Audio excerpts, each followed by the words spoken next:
രാഷ്ട്രീയം എന്നുള്ളത് ഞാൻ ഒരിക്കലും ആഗ്രഹിക്കാത്തൊരു സംഭവമാണ്, രാഷ്ട്രം എന്നുള്ളത്. പക്ഷെ പിന്നീട് ഞാൻ നോക്കുന്ന സമയത്ത് നമുക്കൊരാളെ സഹായിക്കണമെങ്കിൽ ഇന്നത്തെ ഡെമോക്രാറ്റിക്കൽ സിറ്റുവേഷനിൽ you should have some power to hold. Major Ravi എന്ന് പറയുന്ന മനുഷ്യൻ, അതും ഒരു സെലിബ്രിറ്റിയായ ഒരു ഡയറക്ടറായിരുന്ന മനുഷ്യൻ, എറണാകുളത്തെ വെള്ളത്തിലേക്ക് ഇറങ്ങി ആലുവ പരിസര പ്രദേശത്ത് ഒരു ബോട്ടുമായി എത്തി അവിടെയുള്ള വീടിനടിയിൽ പോയി അവിടെ മുങ്ങിക്കിടക്കുന്ന വെള്ളത്തിലേക്ക് ചാടി അവിടെ ലോക്കർ പൊട്ടിച്ചിട്ട് പിന്നെ ആളുകളെ സഹായിക്കുന്ന രീതിയിലേക്ക് കാര്യങ്ങൾ പോയതായിട്ട് ഞാൻ കണ്ടിരുന്നു. വെള്ളം കബഡിലേക്ക് ഇവരയ്ക്കുന്നു, ആ മോളത്തെ പാടുണ്ട്, ഇവർക്ക് ആയിട്ടില്ല.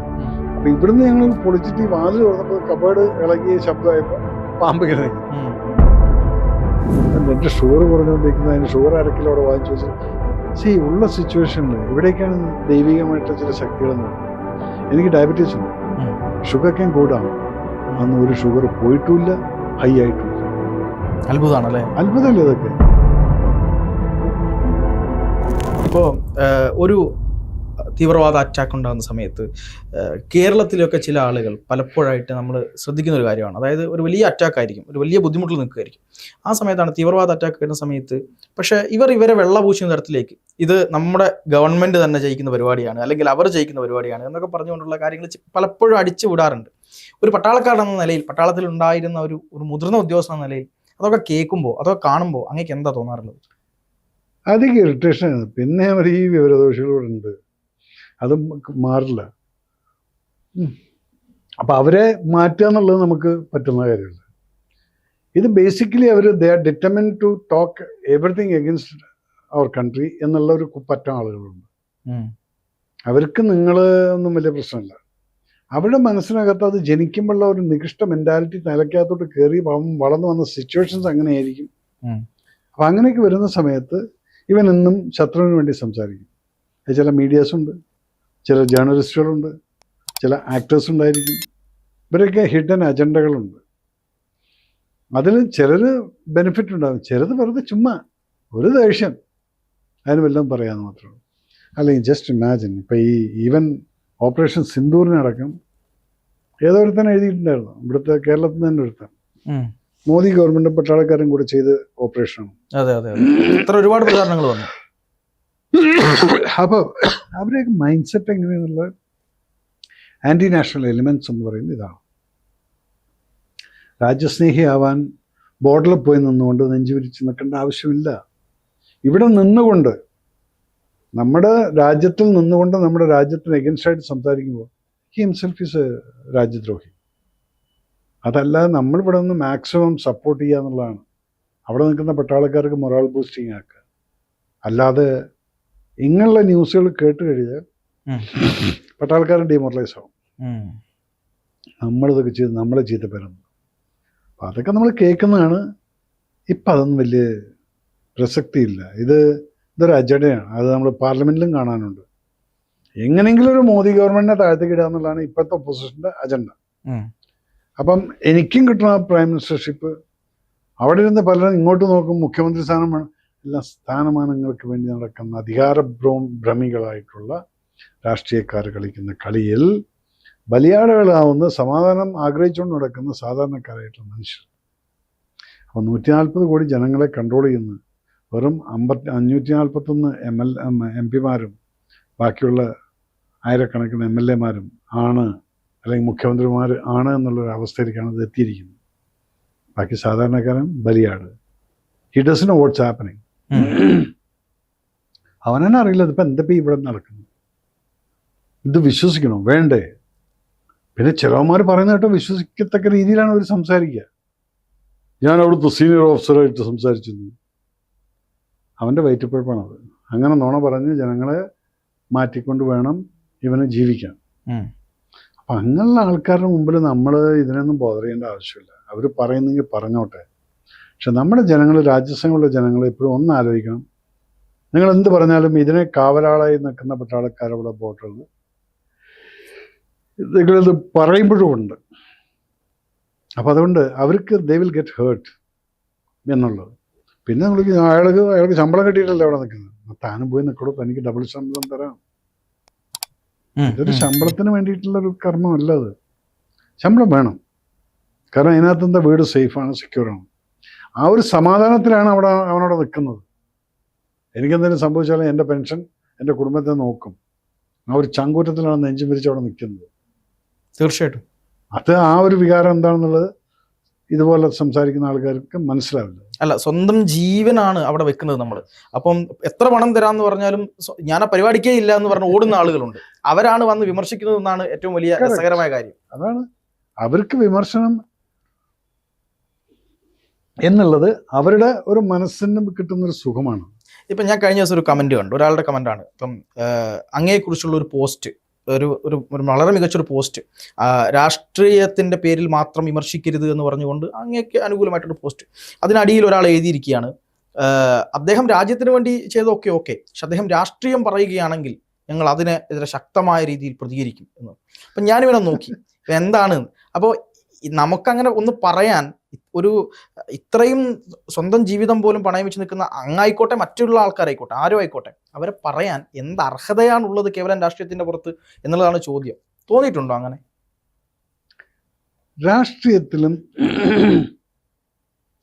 രാഷ്ട്രീയം എന്നുള്ളത് ഞാൻ ഒരിക്കലും ആഗ്രഹിക്കാത്തൊരു സംഭവമാണ്, രാഷ്ട്രം എന്നുള്ളത്. പക്ഷെ പിന്നീട് ഞാൻ നോക്കുന്ന സമയത്ത് നമുക്കൊരാളെ സഹായിക്കണമെങ്കിൽ ഇന്നത്തെ ഡെമോക്രാറ്റിക്കൽ സിറ്റുവേഷനിൽ you should have some power to hold. അല്ലെങ്കിൽ എല്ലാ കാര്യത്തിനും ഞാൻ ഇവിടുത്തെ പാർട്ടിയുടെ നേതാവിനെ പോയി കണ്ട് അവിടെ നിന്നൊക്കെ നമ്മൾ എവിടെയെങ്കിലും ചെന്ന് കഴിഞ്ഞാൽ നമുക്കൊരു ചെയർ അവിടെ ഉണ്ട്. കാരണം നമ്മുടെ പേഴ്സണാലിറ്റി അവിടെ ഐഡൻറ്റിഫൈ ചെയ്തിട്ടുണ്ട് ഈ സമൂഹം. ഇവിടെ പലരും വല്ലവരെയും കൂടെ ഒട്ടിപ്പിടിച്ചുകൊണ്ട് ഇങ്ങനെ നടക്കുന്നതാണ്. കാരണം അവർക്ക് ഒട്ടിപ്പിടിച്ചിട്ട് വിട്ടുപോയാൽ അവിടെ കസേല കിട്ടില്ല. അതാണ് രണ്ട് വിഭാഗം. ആ വിഭാഗത്തിൽ ഞാനെന്നുള്ള വ്യക്തി, നമ്മൾ ലാസ്റ്റ് ചെന്നാലും നമുക്കൊരു കസേല അവിടെ ഉണ്ട്. അങ്ങനെയുള്ളപ്പോൾ എനിക്ക് അധികാരത്തിൽ വലിയ മോഹമൊന്നുമില്ല. ഈ അധികാരങ്ങളും ഇതൊക്കെ നമ്മൾ കുറേ അനുഭവിച്ചതാണ്. നിങ്ങളൊക്കെ ചിന്തിക്കുന്നതിന് മുന്നേ ഇവിടുത്തെ ഈ സൊഫിസ്റ്റിക്കേറ്റഡ് വെപ്പൺസൊക്കെ നമ്മൾ തൂക്കി നടന്നിട്ടുള്ളൊരു കാലം ഉണ്ടായിരുന്നു. 88 NSTയിൽ നിങ്ങൾ ഇന്ന് കാണുന്ന വെപ്പൺസൊക്കെ അന്ന് ഞങ്ങൾ യൂസ് ചെയ്യുന്നത് 88. ഇറ്റ്സ് ഓൾമോസ്റ്റ് ലൈക്ക് 30-40 ഇയേഴ്സ് അവറായിരിക്കുന്നു. അപ്പോൾ അന്നത് യൂസ് ചെയ്തിട്ട് ഈ അധികാരം ജനങ്ങളൊക്കെ നോക്കുന്നത് എന്താ ഇവൻ കൊണ്ടു നടക്കുന്നു. എന്നിട്ടും നമ്മുടെ അധികാരത്തിനെ നമ്മൾ മിസ്യൂസ് ചെയ്തിട്ടില്ല. എവിടെയെങ്കിലും ഞാൻ ഈ തോക്കെടുത്തൊരുത്തനും മേലേക്ക് ചൂണ്ടിയിട്ടില്ല. ചൂണ്ടിക്കഴിഞ്ഞാൽ കൊല്ലാൻ വേണ്ടി മാത്രമായിരിക്കും. അതായത് സിവിലിൽ നടക്കുന്ന സമയത്ത് വെറുതെ വഴക്കും വയ്യാവലിയും വന്ന് തോക്കെടുത്ത് ചൂണ്ടിയാൽ നിങ്ങൾ കൊന്നിരിക്കണം. അല്ല വെറുതെ പേടിപ്പിക്കാൻ വേണ്ടിയിട്ട് ചെയ്യരുത്.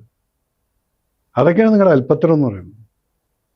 ഇതെല്ലാം കഴിഞ്ഞിട്ട് വന്നിട്ട് അപ്പം അതൊന്നും ഒരു ആഗ്രഹം ഉണ്ടായിരുന്നില്ല. പക്ഷെ പിന്നെ രാഷ്ട്രീയത്തിൽ പെട്ടെന്നാണ് ഇതെല്ലാം വിചാരിക്കുന്ന.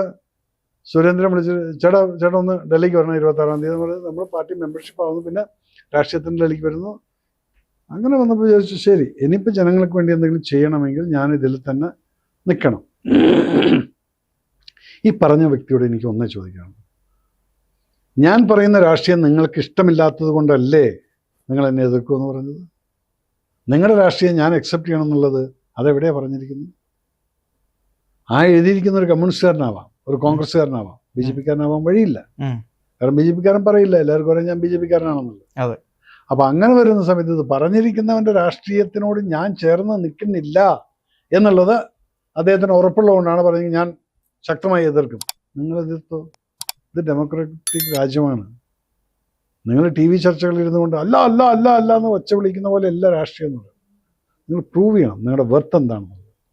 ഇപ്പുറത്തെ ഞാനത് സമൂഹത്തിൽ വേറെ രീതിയിൽ ഞാൻ നിങ്ങൾക്ക് വേണ്ടിയിട്ടാണെന്നുള്ളത് ഞാൻ പ്രൂവ് ചെയ്ത് കഴിഞ്ഞാൽ പിന്നെ നിങ്ങളുടെ അല്ലായ്ക്കും ഇല്ലായ്ക്കും എന്നൊരു പ്രസക്തിയില്ല. അപ്പം TV ചർച്ചയിൽ ഇരുന്നു കൊണ്ട് പറയുന്ന ആ ഒച്ചയും പാടും അല്ല രാഷ്ട്രീയം. അവിടെ വക്താവെന്നും പറഞ്ഞ് അവിടെ പെടുന്നവൻ ചിലരെ കണ്ടിട്ടുണ്ട്. ചില LDF-ൻ്റെ ആളുകളൊക്കെ നോക്കിക്കഴിഞ്ഞാൽ ഡെമോക്രാറ്റിക് അതാണുള്ളത്. അച്ഛനും അമ്മയ്ക്കൊക്കെ വിളിക്കുന്ന തെരുവിളികൾ ചാനലുകളൊക്കെ കാണുന്നു. അത് RSSൻ്റെ തന്തയുടെ അല്ല എന്നൊക്കെ ഇങ്ങനെയൊക്കെ ലാംഗ്വേജൊക്കെ ഒരു TV ചർച്ചയിലിരുന്ന് പറയുന്ന സമയത്ത് തറവാട്ട് സ്വത്തല്ല. ഇവരൊക്കെ എന്ത് രാഷ്ട്രീയമാണെന്നുള്ള മനസ്സിലാവുന്നില്ല. ഒരു രാഷ്ട്രീയത്തിൽ ചില ഡെക്കോറംസ് ഉണ്ട്. എന്തുകൊണ്ട് നമ്മൾ പറയുന്നു പ്ലീസ് യൂസ് പാർലമെൻറ്റേറിയൻ ലാംഗ്വേജ് എന്ന് പറയും. ഇംഗ്ലീഷ് പറയണം, പാർലമെൻ്ററി ലാംഗ്വേജ് യൂസ് ചെയ്യണം. അതെന്താണ്? That's A decent language. ആ ലാംഗ്വേജിനെയാണ് ബാരിക്കേഡ് മുഴുവൻ തകർത്തുകൊണ്ട് ഇപ്പം നമ്മുടെ ഒപ്പോസിഷൻ സൈഡിൽ നിന്നുകൊണ്ട് കാട്ടിക്കൂട്ടുന്ന പേക്കൂത്തുകൾ. ഗവർണറിനെ സ്പീക്കറിനെ ചെയർപേഴ്സണെ യാറെന്ന് പറഞ്ഞ് വിളിക്കുന്ന സിറ്റുവേഷൻ വരുന്നു. അതെ അതെ അതെ അതെ. അപ്പോൾ അവിടേക്കാണ് നമ്മൾ നിങ്ങളുടെ ഇഷ്ടത്തിന് ഞാൻ എൻ്റെ രാഷ്ട്രീയം മാറ്റണോ? രാഷ്ട്രീയം എന്നുള്ള ഓരോരുത്തർക്കും അവരുടേതായിട്ടുള്ള റൈറ്റ്സ് ഉണ്ട്. ഈ ചിന്താഗതിക്ക് എനിക്ക് ചേർന്ന് പോകാൻ പറ്റില്ല. ഞാൻ വിശ്വസിക്കുന്ന പാർട്ടിയിലും ചിലപ്പോൾ തെറ്റുകൾ സംഭവിക്കാം. ഞാൻ ഇതിനെ ഉയർത്തി കാണിച്ചിട്ടില്ലേ ഒരു പ്രാവശ്യം? ടി വിയിൽ ഞാൻ പറഞ്ഞിട്ടില്ലേ? ഇത് എൻ്റെ BJP കുറിച്ച് തന്നെ ഞാൻ പറഞ്ഞിട്ടില്ലേ? അന്ന് എൻ്റെ അഭിപ്രായം അന്നത്തെ സിറ്റുവേഷൻ അങ്ങനെയായിരുന്നു. ഇന്ന് അതേ നേതാക്കന്മാർ മറ്റ് നല്ല രീതിയിൽ പ്രൂവ് ചെയ്ത് കാണിച്ചിട്ടുണ്ട്. They doing good thing. അപ്പം ഞാൻ അന്നത് പറഞ്ഞിട്ടുണ്ട്. അത് BJPയിൽ നിന്നും BJPയിൽ മെമ്പർഷിപ്പ് ഇല്ലെങ്കിലും BJPയിൽ നിന്നുകൊണ്ട് തന്നെ ഷൈൻ ആൻ്റണിയുടെ ഒരു ഇൻ്റർവ്യൂവിൽ ഞാൻ സംസാരിച്ചിട്ടുണ്ട്. അതിനുശേഷം പിന്നെ ഞങ്ങൾ തമ്മിൽ ഇൻട്രാക്ട് ചെയ്യുന്ന സമയത്ത് മനസ്സിലാവും, no is not that what I thought. അപ്പം അവിടെ അദ്ദേഹം മാറിക്കൊണ്ടിരിക്കുകയാണ്. മാറുന്ന സമയത്ത് വി ഷുഡ് സപ്പോർട്ട് ഹിം. അതാണ് രാഷ്ട്രീയം എന്നുള്ളത്. അല്ലാതെ നിങ്ങൾക്ക് ഇഷ്ടമുള്ള രാഷ്ട്രീയം ഞാൻ പറയണമെന്ന് പറഞ്ഞാൽ സൗകര്യമില്ല. തീർച്ചയായിട്ടും. ഈ ഞാൻ വേറൊരു കാര്യം, അതായത് മഹാപ്രളയത്തിന്റെ കാലഘട്ടത്തിൽ എല്ലാവരും വലിയ ഭയത്തിലാണ്. വെള്ളം ഇങ്ങനെ പൊങ്ങിക്കൊണ്ടിരിക്കുകയാണ് കൊച്ചിയിൽ. അങ്ങനെ പൊങ്ങിക്കൊണ്ടിരിക്കുന്ന അവസരത്തിൽ വേണമെങ്കിൽ വീട്ടിൽ സുഖമായി കിടന്നുറങ്ങാമായിരുന്ന, മറ്റുള്ളവരുടെ പ്രശ്നങ്ങൾ അറിയണ്ട, എനിക്ക് എൻ്റെ കുടുംബത്തെ മാത്രം സേഫ് ആക്കിയാൽ മതി എന്ന് കരുതിയിരിക്കാമായിരുന്ന മേജർ രവി എന്ന് പറയുന്ന മനുഷ്യൻ, അതും ഒരു സെലിബ്രിറ്റിയായ ഒരു ഡയറക്ടറായിരുന്ന മനുഷ്യൻ, എറണാകുളത്തെ വെള്ളത്തിലേക്ക് ഇറങ്ങി ആലുവ പരിസര പ്രദേശത്ത് ഒരു ബോട്ടുമായി എത്തി അവിടെയുള്ള വീടിനടിയിൽ പോയി അവിടെ മുങ്ങിക്കിടക്കുന്ന വെള്ളത്തിലേക്ക് ചാടി അവിടെ ലോക്കർ പൊട്ടിച്ചിട്ട് പിന്നെ ആളുകളെ സഹായിക്കുന്ന രീതിയിലേക്ക് കാര്യങ്ങൾ പോയതായിട്ട് ഞാൻ കണ്ടിരുന്നു. വലിയ, അതായത് എനിക്ക് തോന്നുന്നു അന്ന് ഈ മേജർ രവിയെ വർഗീയവാദി എന്നൊക്കെ വിളിക്കുന്ന ആളുകളുടെ മുമ്പിലേക്ക് അവിടെ ഒരു മുസ്ലിം പള്ളിയിൽ മുഴുവനായി അവരെ ചേർത്ത് പിടിച്ച് സഹായം എത്തിച്ചു മേജർ രവി എന്നാണ് മനസ്സിലാക്കുന്നത്. അപ്പൊ അത് ആളുകൾക്ക് അറിയാമോ എന്ന് എനിക്കറിയില്ല, എത്രത്തോളം അറിയാമെന്ന് എനിക്കറിയില്ല. പക്ഷെ അത് അങ്ങനെ ആ ഒരു വൈകാരികമായ നിമിഷമായിരുന്നു അത്. ആ ഒരു സംഭവത്തെ പറ്റി പറയാമോ? അവിടെ ഞാൻ അവിടെയുള്ള പോലീസ് സ്റ്റേഷനിൽ പോയിട്ട് ഞാൻ എന്തെങ്കിലും ഹെൽപ്പ് ചെയ്യണമെങ്കിൽ, ഞാൻ നല്ല സ്വിമ്മറാണ്.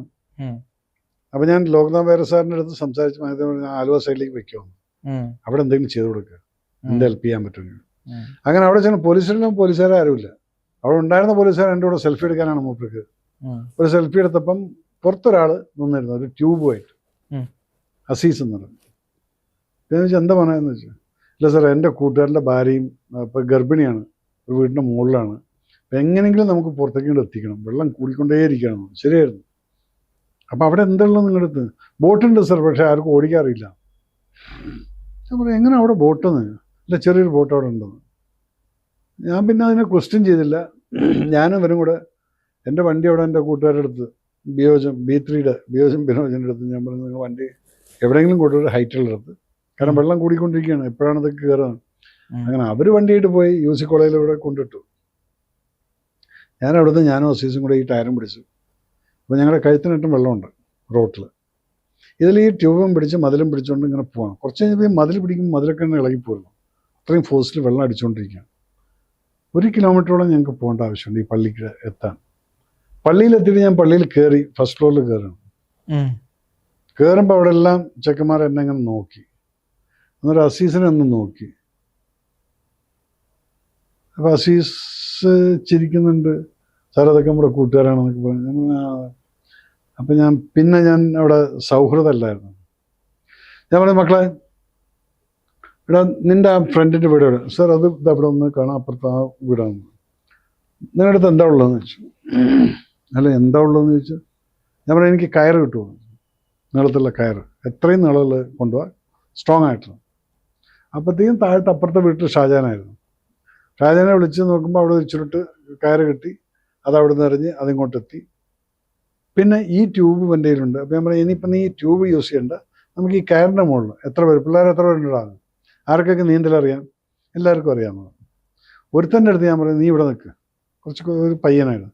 അങ്ങനെ ഞങ്ങളൊരു 6-7 ആൾക്കാർ, ഞാനും ഈ അസീസും ഹക്കും അതുപോലെ തന്നെ വേറെ കുറച്ചെണ്ണമുണ്ട്, പേര് മറന്നുപോയി ഇപ്പം. ഞങ്ങൾ ഈ കയറും പിടിച്ചിട്ട് ഇവിടെ നിന്ന് ഇറങ്ങുകയാണ് പള്ളിയിൽ നിന്ന്, മദ്രസയായിരുന്നു. അത് മദ്രസയായിരുന്നു, ഏലൂക്കര. അവിടെ നിന്ന് ഇറങ്ങി ആ വീട്ടിൽ പോയി ആ പെൺകുട്ടീനെ പൊക്കി കൊണ്ടുവന്നു. അപ്പോൾ ഈ ട്യൂബ് ഞാൻ അവൻ്റെ അടുത്ത് പറഞ്ഞ് എടുത്തോ, അതിൽ പിടിച്ചിരുത്തിയിട്ട് കൊണ്ടുപോയി. അങ്ങനെ ആ കുട്ടീനെ അവിടെ നിന്ന് കൊണ്ടുവന്ന് മദ്രസയിൽ കയറ്റി അവിടെ ഇരുത്തി ഫസ്റ്റ് ഫ്ലോർ. പിന്നെ നമ്മൾ ഏതായാലും വെള്ളത്തിലിറങ്ങി നനഞ്ഞു. അങ്ങനെ ഞങ്ങൾ ഈ കയറെടുത്തിട്ട് പോവാണ് ഈ റോട്ടിൽ കൂടെ. അങ്ങനെയാണ് ആ പെൺകുട്ടി അവിടെ നിന്ന് കരഞ്ഞിരുന്നത്. 2018 സർട്ടിഫിക്കറ്റ് ആ പടത്തിനകത്ത് കാണിച്ചിട്ടുണ്ട്. ഒരു കബേർഡ് തുറന്നപ്പോൾ പാമ്പ്. അപ്പം ഈ കുട്ടി അവിടെ നിന്നിട്ട് പറഞ്ഞപ്പം കരച്ചിലോട് എൻ്റെ സർട്ടിഫിക്കറ്റ് അതിനകത്താണ്. അവിടെ ഗ്രാജുവേറ്റ് എന്തോ ആണ്. ചാവി എടുത്തെറിഞ്ഞ് ചാവി വെള്ളത്തിൽ പോയി. അങ്ങനെ ഞങ്ങൾ അവിടുന്ന് ഹാമറും മറ്റേ നെയിൽ പിക്കറൊക്കെ ആയിട്ടുള്ള സാധനമൊക്കെ അവിടെ നിന്ന് മാനേജ് ചെയ്ത് ഇപ്പുറത്തെ വീട്ടിൽ കയറി. ഞാൻ വീട്ടിനകത്തോട്ട് കയറി. അപ്പോൾ ഹക്കും നല്ല സ്വിമ്മറാണ്, അവൻ മണൽ വരുന്നതാണ്, അവൻ എൻ്റെ കൂടെ ഉണ്ട്. ഞങ്ങൾ രണ്ടും കൂടെ മുങ്ങി അകത്തോട്ട് കയറിയ സമയത്ത് കബേർഡിൻ്റെ മേളത്തെ പോർഷൻ മുങ്ങിയിട്ടില്ല, ബാക്കിയൊക്കെ വെള്ളത്തിലാണ്. അങ്ങനെ കബേർഡിനകത്ത് ഇത് വെച്ചിട്ട് പൊളിച്ചപ്പോൾ ഇത് മേളത്തെ ഷെൽഫിലാണ് ഈ സർട്ടിഫിക്കറ്റ് ഇരിക്കുന്നത്. അപ്പോൾ ഈ പൊളിച്ചിട്ട് ഇതിങ്ങ് എടുക്കുമ്പോൾ കബേർഡിൻ്റെ മുകളിൽ ഇങ്ങനെ ഇത്രയും ഹൈറ്റിലുള്ള ഒരു പാളിയുണ്ട് 4 വശം. ഇതിങ്ങ് പൊളിച്ച സമയത്താണ് പാമ്പ് അവിടുന്ന് ഇങ്ങനെ ഇങ്ങനെ നിൽക്കുന്നത്. ഈ പാളിയുടെ അപ്പോഴാണിത് അപ്സെറ്റ് ആയത്. വെള്ളത്തിനടിയിലാണ്? അല്ല, മുകളിലാണ്. വെള്ളം കബേർഡിന്റെ ഇതുവരെയ്ക്കും ഉണ്ട്. ആ മോളത്തെ പാളിയുണ്ടത് അതുവരെയ്ക്കും ആയിട്ടില്ല. അപ്പൊ ഇവിടുന്ന് ഞങ്ങൾ പൊളിച്ചിട്ട് ഈ വാതിൽ തുറന്നപ്പോൾ കബേർഡ് ഇളകിയ ശബ്ദമായപ്പോൾ പാമ്പ് ഇങ്ങനെ നിൽക്കുന്നു. പിന്നെ അതിനെ ഷൂഷു എന്നൊക്കെ അപ്പത്തേക്ക് എന്ന് വെച്ചാൽ ഞങ്ങൾ 2-3 പാമ്പുകളെ എൻകൗണ്ടർ ചെയ്തിട്ടുണ്ട്. ഈ പാമ്പുകൾ പോകുന്നതും എങ്ങനെ അവർ വെപ്രാളപ്പെട്ട് ജീവൻ രക്ഷിക്കാൻ വേണ്ടി പോവാണ്. നമ്മളെക്കാൾ ഭയത്തിലാണ് പോകുന്നത്. അവരും ആദ്യമായിട്ട് ഈ പ്രളയം കാണുന്നത്. അവരുടെ വീടൊക്കെ വിട്ടിട്ട് എവിടേക്കോ പോയിക്കൊണ്ടിരിക്കുക. പോകുന്ന കെട്ടിയെടുത്ത് കയറി ഇരിക്കുക എന്നുള്ളതാണ്. ചിലത് വാഴക്കൊലയിൽ നിൽക്കുന്ന കാണാം, അവിടെ ചുറ്റിപ്പടഞ്ഞിട്ട്. നമ്മളൊക്കെ വന്ന് നേരങ്ങ് വരും, ഒന്ന് തലങ്ങ് താത്തി കൊടുത്താൽ അതങ്ങ് പോയിക്കോളും. പിന്നെ ചിലത് നമ്മൾ അത് നേരെ തലയിൽ വന്നിരിക്കും. കാരണം വെപ്രാളത്തിലാണല്ല. എലി ഇഷ്ടംപോലെ വെള്ളത്തിനകത്ത് തന്നെ. അത്രയും വൃത്തികെട്ട വെള്ളമാണ് ഈ വന്നുകൊണ്ടിരിക്കുന്നത്. ഇതിനകത്താണ് നിങ്ങൾ ഈ പോകുന്നത്. ഞാനൊരു ട്രാക്ക് സൂട്ടും ബനിയനും ഇട്ടിട്ടുണ്ട്, ബാക്കിയൊക്കെ നിക്കറൊക്കെ. അസീസൊക്കെ ചെറിയൊരു നിക്കർ മാത്രമേ ഉണ്ടായിരുന്നു. ഇതും വെച്ചിട്ട് അവിടുന്ന് എത്രയോ ആളുകളെ ഞങ്ങളിങ്ങനെ ഈ ഒരുവിധം അവർക്കൊക്കെ വേണ്ടതൊക്കെ എത്തിച്ചു കൊടുത്ത് പോന്നു. അന്ന് രാത്രി വരയ്ക്ക് ഈ വെള്ളം കൂടിക്കൊണ്ടേയിരുന്നു. അധികം ആൾക്കാരെയൊന്നും സേവ് ചെയ്യാൻ പറ്റിയില്ല. എല്ലാം ഇരിക്കുന്നിടത്ത് അവിടെ ഇരുന്നു. പിറ്റേ ദിവസം കാലത്തായപ്പോഴും വെള്ളം കുറഞ്ഞിട്ടില്ല. അങ്ങനെ അന്ന് കാലത്താണ് എനിക്ക് വേണ്ടി അപ്പോഴത്തേക്കും ഞാൻ എൻ്റെ വൈഫിനെ വിവരം അറിയിച്ച് അവർ ഇങ്ങനെ ലൊക്കേഷൻ ഇട്ട് പറഞ്ഞു കൊടുത്തിട്ട് ഒരു പുള്ളി ഉണ്ടായിരുന്ന സമയത്ത് അത് വിളിച്ച് പറഞ്ഞ് ആ ലൊക്കേഷൻ പിടികിട്ടി, ഏലുകര പള്ളി. അങ്ങനെ ഹെലികോപ്റ്റർ എന്നെ തേടിയിട്ട് കാലത്തെത്തുന്നുണ്ട്. അങ്ങനെ ഞാൻ തിരിഞ്ഞ് എൻ്റെ ബ്ലാക്ക് ടീഷർട്ടും ആർമിന്ന് എഴുതിയിട്ട് അങ്ങനെ ഹെലികോപ്റ്റർ താഴത്ത് വന്ന് കയറിട്ട് വന്നു. കയറിട്ടപ്പോൾ ഈ ചെറുക്കന്മാർ പറഞ്ഞു, സാറ് പോലെ കേട്ടോ. സാറ് പോയപ്പോൾ ഞങ്ങൾക്കൊന്നും ചെയ്യാൻ പറ്റില്ല. ശരിയാണ്, അവർ അന്താളിച്ചിങ്ങനെ നിൽക്കും. ഇതിപ്പോൾ ഒരാളൊരു കമാൻഡറെ കിട്ടിയിട്ടുണ്ട്, അതും വെച്ചിട്ട് തന്നെ പോവാണ്. ആൻഡ് പിള്ളേർ വാസ് ലൈക്ക് ടിപ്പിക്കൽ ബറ്റാലിയൻ ടൈപ്പായിരുന്നു. എന്ത് പറഞ്ഞാലും കേൾക്കാൻ കട്ടാക്കി നിൽക്കുന്നു. അങ്ങനെ അടുത്ത ഷാജഹാൻ്റെ ഭാര്യനെയും പെങ്ങളെ ആരൊക്കെ ഉണ്ടായിരുന്നു അവരെ കയറ്റി വിട്ടു ഹെലികോപ്റ്ററും പോയി. അപ്പം അന്ന് കാലത്താണ് ഇൻട്രസ്റ്റിംഗ് ആയിട്ടുള്ള സംഭവം. കാലത്ത് വെളിച്ചൊക്കെ വന്ന് ഞാനൊന്ന് സിഗരറ്റ് വിളിക്കുമായിരുന്നു. സിഗരറ്റൊന്നുമില്ല. അപ്പം ഞാൻ പറഞ്ഞു, എവിടുന്നാണ് എന്താ കിട്ടുന്നത്? അങ്ങനെ ഈ ഹക്ക് ഞാൻ പറഞ്ഞില്ല, വെള്ളത്തിനെ എങ്ങനെ നെഗോഷിയേറ്റ് ചെയ്യാൻ പറ്റുന്ന ഒരു സാധനമാണ് വെള്ളം എന്ന് പറഞ്ഞു കഴിഞ്ഞാൽ. നിങ്ങളൊന്നും വിശ്വസിക്കില്ല, ആ പുഴയൊക്കെ നിറഞ്ഞിട്ട് ഞങ്ങളുടെ വീടിൻ്റെ അടുത്തേക്ക് തിരിക്കുന്ന എല്ലാം കൂടിയിട്ടേ ഇങ്ങനെ ശാന്തമായിട്ടുള്ളൊരു അറ്റ്മോസ്ഫിയർ. പിന്നെ ഞാൻ ഒരു സമയത്ത് വെച്ചാൽ അങ്ങോട്ട് ചാടുക വെള്ളത്തിലേക്ക്. ചാടിയിട്ട് ഇതിങ്ങനെ പോയിട്ട് ഇങ്ങോട്ട് എത്തുമ്പോഴത്തേക്കും ചിലപ്പോൾ നമുക്ക് അപ്പുറത്തൂടെ വന്നിട്ട് നമ്മൾ ഈ മറ്റേ ഇവിടെ ചേരാനെല്ലൂർ ആ സൈഡിലൊക്കെ വന്നിട്ട് ചിലപ്പോൾ എനിക്ക് പിടിച്ച് കയറി പോരാൻ പറ്റുന്ന അതടക്കം ചിന്തിച്ചു. രക്ഷപ്പെടാൻ ഒരു മാർഗമില്ലാത്തൊരു സിറ്റുവേഷൻ. പക്ഷെ വിട്ടുപോകാന്ന് പറഞ്ഞാൽ ഈ പിള്ളേരവിടെ ഉണ്ട്, ഈ ചെക്കന്മാർ, സാർ പോലെ. അങ്ങനെ അവനേതോ കടയൊക്കെ കുത്തി തുറന്ന് ബീഡിയൊക്കെ എടുത്തോണ്ട് വന്ന് ഞങ്ങളെല്ലാം കൂടെ ഉള്ളത് വെച്ചിട്ട് കുറച്ച് റസ്കും കാര്യങ്ങളൊക്കെ കിട്ടി. ഭക്ഷണമൊന്നുമില്ല ഈ സമയത്ത്. എൻ്റെ ഷുഗർ കുറഞ്ഞുകൊണ്ടിരിക്കുന്നത്, അതിന് ഷുഗർ 1/2 കിലോ അവിടെ വാങ്ങിച്ചു വെച്ചിട്ട് ഉള്ള സിറ്റുവേഷനിൽ ഇവിടേക്കാണ് ദൈവികമായിട്ടുള്ള ചില ശക്തികൾ എന്ന് പറയുന്നത്. എനിക്ക് ഡയബറ്റീസ് ഉണ്ട്, ഷുഗർ ക്യാൻ ഗോ ഡൗൺ. അന്ന് ഒരു ഷുഗർ പോയിട്ടുമില്ല, ഹൈ ആയിട്ടുമില്ല. അത്ഭുതമാണല്ലേ? അത്ഭുതമല്ലേ ഇതൊക്കെ? ഇങ്ങനെ വർക്ക് ചെയ്യണമുണ്ട്. ഇത്രയും നല്ല എക്സസൈസ് എന്ന് പറഞ്ഞാൽ കലോറീസ് ബേൺ ചെയ്ത് പോയിക്കൊണ്ടിരിക്കുക. ഈ സ്വിമ്മിങ്ങും ഈ പിടിയും വലിയും ഇതെല്ലാമായിട്ട് വിശക്കുന്നില്ല, ഷുഗർ ഡൗൺ ആവുന്നില്ല. അപ്പം അതൊക്കെ നോക്കുമ്പോൾ ഇത്രയേ ഉള്ളൂ പ്രകൃതി എന്ന് പറയുന്നത്. വേണ്ട സമയത്ത് നീ അങ്ങ് ഇറങ്ങിക്കഴിഞ്ഞാൽ നിൻ്റെ കൂടെ നിൽക്കും ഈ ദൈവം എന്ന് പറയുന്ന ശക്തി എന്നുള്ളത്. അങ്ങനെ 2-ാം ദിവസം കാലത്താണ് 10 മണിക്ക് ഇങ്ങനെ നോക്കുമ്പോൾ കാണാം അപ്പുറത്ത് ഒരു തോണി വരുന്നു. ആ റോഡിൻ്റെ മുകളിൽ കൂടെ തന്നെ. ഞാൻ നോക്കും, വലിയൊരു തോണി, മോട്ടറുണ്ട് അതിൽ. അങ്ങനെ ഞാൻ അക്കിൻ്റെ എടുത്തിട്ട് അക്ക കെട്ടറ കയറ് വിടാന്ന് അങ്ങനെ പട്ടിണ മുകളിൽ കയറ് കെട്ടി അക്ക പിടിച്ചോന്ന് പിടിച്ച് ഞാനും അക്കും കൂടിയിട്ട് അങ്ങ് അപ്പം നടുക്കിൽ ക്രോസിങ് ഉണ്ടായിരുന്നു. വെള്ളം ഈ റോഡൊക്കെ ക്രോസ് ചെയ്ത് പുഴയെന്നൊക്കെ ഇങ്ങനെ പോയിക്കൊണ്ടിരിക്കില്ലേ. അപ്പോഴും ഉണ്ട് ഞങ്ങൾക്ക് ഹൈറ്റിൽ, ഞങ്ങളുടെ ഹൈറ്റിലുള്ള വെള്ളമുണ്ട്. അപ്പുറത്തെത്തി തോണിയിൽ കയറി ഞാൻ പിടിച്ച് തോണിക്കകത്ത് കയറി. അപ്പം ഈ തോണിയിൽ നിൽക്കുന്ന മനുഷ്യൻ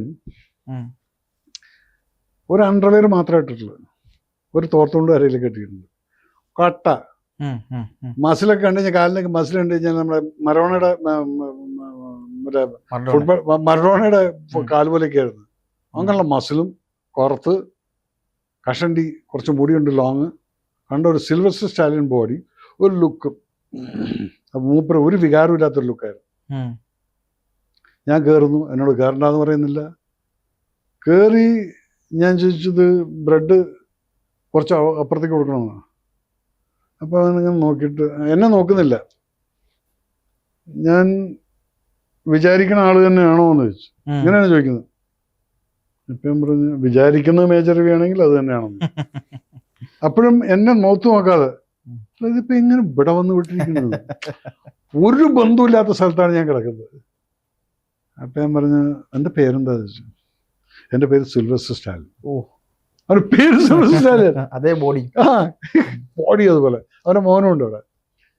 ഞങ്ങൾ പല വർഷക്കാലത്ത് ഞാനവിടെ ഫുഡ് കിറ്റൊക്കെ ആയിട്ട് പോയിട്ട് ഫാമിലിക്ക് കഴിഞ്ഞ വർഷം പോയിട്ടുണ്ടായിരുന്നില്ല. ഇടയ്ക്കിടയ്ക്ക് ബന്ധമുണ്ട്, ഇപ്പോഴും ബന്ധമുണ്ട്. അങ്ങനെ അന്ന് അയാൾ പറഞ്ഞത്, ഞാൻ ചോദിച്ചത് ആരത് ഈ ബോട്ടിൻ്റെ, എനിക്കിപ്പോൾ ബോട്ട് ആവശ്യമില്ല, കുറേ ആൾക്കാർ ഇവിടുന്ന് കയറ്റാണ്ട് വന്നു. ഇനി സാറ് പറയുന്നത് ഞാൻ കേൾക്കാമെന്നുള്ളത്. അങ്ങനെ സിൽവർ സ്റ്റാലിനെ എൻ്റെ കൈ കിട്ടുന്നു. ആ പള്ളിയിലുണ്ടായിരുന്ന ഈ പെൺകുട്ടികളും ഇവരൊക്കെ കയറ്റി ഞങ്ങൾ റോഡിലേക്ക് വരുന്നു. റോഡിലേക്ക് വരുമ്പോൾ കറക്റ്റായിട്ട് നമ്മുടെ DIG, മറ്റേ അന്ന് ആലുവ SP ആയിരുന്നു, ഇപ്പം NSGയിൽ DIG ആണ്. SP Rahul R Nair.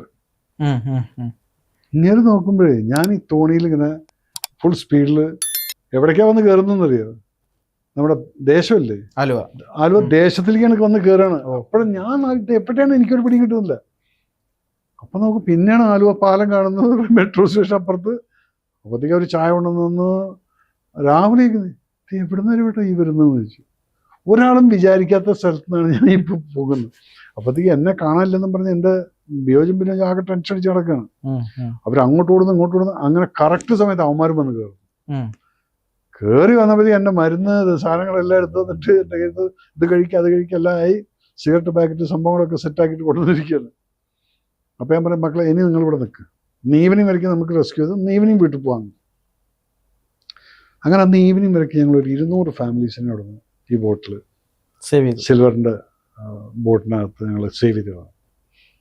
അവസാനം ഒരു ഉമ്മയും വാപ്പയും ഉണ്ടായിരുന്നു ഏലൂക്കരയിൽ പള്ളിയിൽ. അപ്പോൾ അവർ വണ്ടി കയറാൻ നിൽക്കുമ്പോൾ ഞാൻ പറഞ്ഞു, അമ്മ നിങ്ങളിപ്പോൾ കയറില്ലേ, അവർ നല്ല വയസ്സായിട്ടുണ്ട്, ഞാൻ നിങ്ങളെ കൊണ്ടുപോകുന്നത്, നിങ്ങൾ ഇന്ന് വീട്ടിലെത്തിയിരിക്കും, വേറെ എവിടെയാണെങ്കിലും ശരി.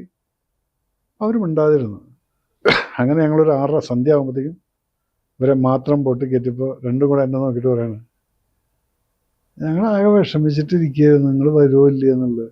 ഞാൻ പറഞ്ഞു, ഞാൻ നിങ്ങളുടെ അടുത്ത് പറഞ്ഞതല്ലേ, നിങ്ങളെ അവരുടെ കൂടെ കൊണ്ടുപോയി ബോട്ട് പറഞ്ഞു കഴിഞ്ഞാൽ പിന്നെ നിങ്ങളെ രക്ഷിക്കാൻ നല്ല ബുദ്ധിമുട്ടാവും, ബാക്കിയൊക്കെ ചെറുപ്പക്കാരും ഇവരൊക്കെ ഇല്ല, അങ്ങനെയാണ്, എന്നാലും നിങ്ങൾ വന്നല്ലോ എന്ന് പറഞ്ഞിട്ട് അവരിറങ്ങിപ്പോയി. എനിക്കറിയില്ല അവരെവിടെയാണെന്നുള്ളത്.